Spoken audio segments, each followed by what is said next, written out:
Olá pessoal, tudo bem? Sou o professor Ayrton, aqui da cidade de Pirassununga e dando sequência na segunda AP de Ciências da Natureza. Curta, compartilha, é muito importante, professor, o seu joinha, você compartilhar com seus amigos, para que a gente possa contribuir com o aprendizado de vocês, tá bom? Tudo vai passar. Apesar de suas diferenças, todos os seres vivos possuem uma característica em comum. Essa característica é a estrutura que os forma, considerada a unidade estrutural e funcional dos seres humanos. A estrutura é denominada, as células. São as unidades funcionais e estruturais dos seres vivos, a célula. E nós vimos na questão anterior, né? Nessa questão aqui,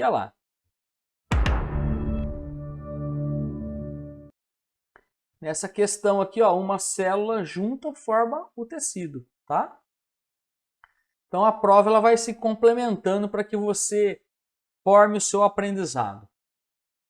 O texto abaixo aborda um dos níveis de organização do ser humano, tecido cartilaginoso. O tecido cartilaginoso é um tipo de tecido conjuntivo que se destaca por ser rígido, mas flexível. Esse tecido não apresenta nervos ou vasos sanguíneos e linfáticos, diferentemente da maioria dos tecidos conjuntivos. A cartilagem pode ser encontrada em diversas partes do corpo, tais como nariz, orelha, discos intervertebrais, entre os ossos, né? E assim sucessivamente. O nível de organização abordado nesse texto é composto por um conjunto de quê? De células, tá? Um conjunto de células que vai formar o tecido cartilaginoso, tá bom? 16. Observe na imagem abaixo a cerca que Laura comprou para o seu cachorro. Essa cerca que Laura comprou é feita de quê? Madeira, metal, papel ou vidro? Com certeza deve ser metal, né? Poderia ser madeira? Poderia. Mas como tem uns retrilique aqui, pode marcar metal aí que eu garanto, tá bom? Vamos lá. 17. Observe na imagem abaixo como a flor é visualizada através do pedaço de vidro. Então ele colocou um vidro aqui, Nessa imagem, o pedaço de vidro é um corpo opaco, polido, translúcido ou transparente. Eu vou colocar aqui para vocês porque eu tive aluno que confunde opaco com translúcido, tá? Então tá aqui, transparente é transparente. O translúcido você enxerga atrás pelo um vulto, então é translúcido. E o opaco, ele tem cor, ou é branco, ou é vermelho, você não vê nada lá atrás, ele não deixa a luz passar. Tá vendo, O opaco, o translúcido, ele desvia a luz. O transparente ela passa reto, o translúcido ele desvia e o opaco ele não deixa nem passar, você não vê nada do outro lado, tá? Então aqui é translúcido. 18. Observe na imagem abaixo o reflexo de uma arara em uma poça d'água. Olha que imagem maravilhosa. Até o eixo está aqui, então é um espelho mesmo, tá? Nossa, já respondi. Nessa imagem, a poça d'água comporta-se como um espelho.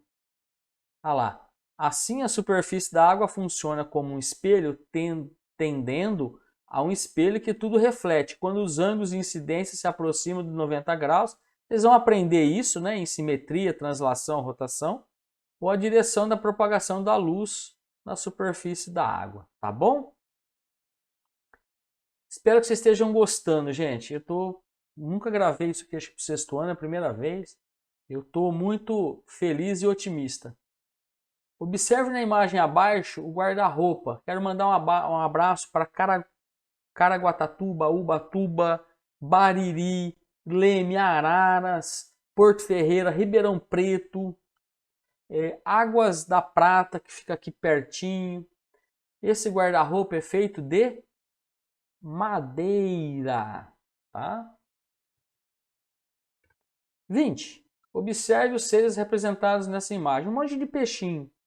As características apresentadas por esses seres possibilitam que eles vivam no alto das árvores, no fundo dos oceanos, no fundo dos oceanos, preso ao solo por raízes, rastejando na terra? Não, né? Então, no fundo dos oceanos.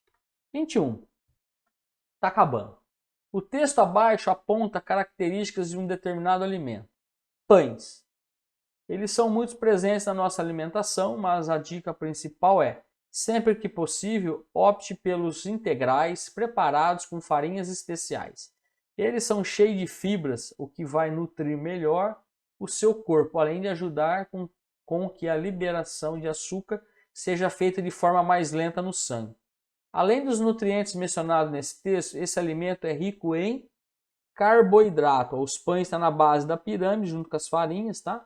Carboidratos. A imagem abaixo representa uma pirâmide alimentar. Então, tá aqui. Do grupo 1 para o grupo 4, ó, do 1 para o 4. A ordem que esses alimentos devem ser incluídos na pirâmide é: então, ó, aqui tá as nossas batata lá, arroz, pão, massa, batata, ó. Então aqui vai batata. Depois, ó, do 1 para o 4. Então, ó, já era, ó, tá? Nem preciso perder tempo, porque os ovos estão lá em cima. Ó, os ovos estão no 3. Depois vem laranja, ovos e doce. Só que a pirâmide do professor é invertida, porque, nossa, eu adoro um açaí com leite em pó. Então é aqui em cima. 23. Em todo o planeta Terra habitam mais de 2 milhões de seres vivos, adaptados aos mais diversos ambientes com suas infinitas formas.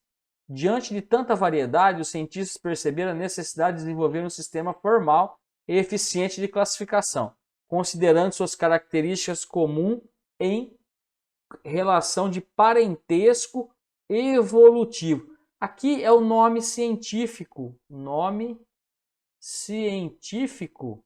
dos seres vivos, tá?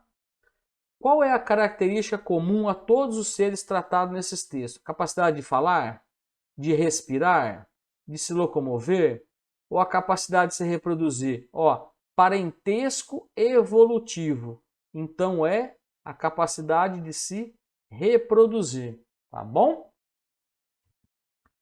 Observe no quadro abaixo: célula, átomo, sistema e molécula. Neste quadro, qual número indica a unidade funcional dos seres vivos? Eu não vou nem responder. Qual que é a unidade funcional dos seres vivos? Nós vimos lá no começo que um conjunto de célula forma um tecido, um conjunto de tecido forma um órgão, um conjunto de órgão forma um sistema e um sistema forma um organismo. Então, número 1, tá? Tá aí para vocês. Olha lá, célula é a unidade estrutural e funcional dos seres vivos. 25. Já até tá o desenho aqui. Ó. O senhor esqueceu de esconder. Nesta imagem, o nível de organização chamado tecido está indicado pelo número 2. Ó. Por quê? Aqui é a célula, tecido, órgão e sistema. Então, número 2. Olha o tecidinho aqui. Beleza? Olha quanta célula, ó, célula de gordura, né? Pega a barriga, se não for professor, a célula de gordura tá lá. Bastante célula de gordura. Mas não tem problema não. As células existem em diversos formatos. Podem, por exemplo, ser achatadas ou cúbicas. A maioria das células é muito pequena. Por exemplo, cerca de 10 mil células humanas caberiam na cabeça de um alfinete. As células... Pede para o seu professor levar você no laboratório quando voltar às aulas para que vocês vejam, né, no microscópio a célula.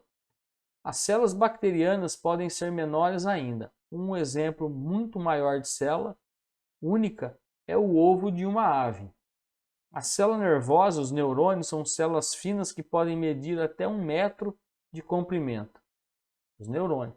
A estrutura descrita nesse texto é considerada a fonte de energia dos seres vivos, a menor estrutura existente no universo, responsável pelas características genéticas ou a unidade formadora dos seres vivos? Ô professor, é a unidade formadora dos seres vivos. O senhor respondeu ela aqui atrás, olha lá. A célula é a unidade estrutural e funcional dos seres vivos. Ó. A estrutura. Ó. Pessoal, chegamos ao final. Espero que vocês tenham gostado. Desculpe alguma brincadeira. Vamos junto. Deus abençoe a todos aí. Fica no canal do professor, vocês vão aprender bastante coisa aqui. Assim espero. Até mais!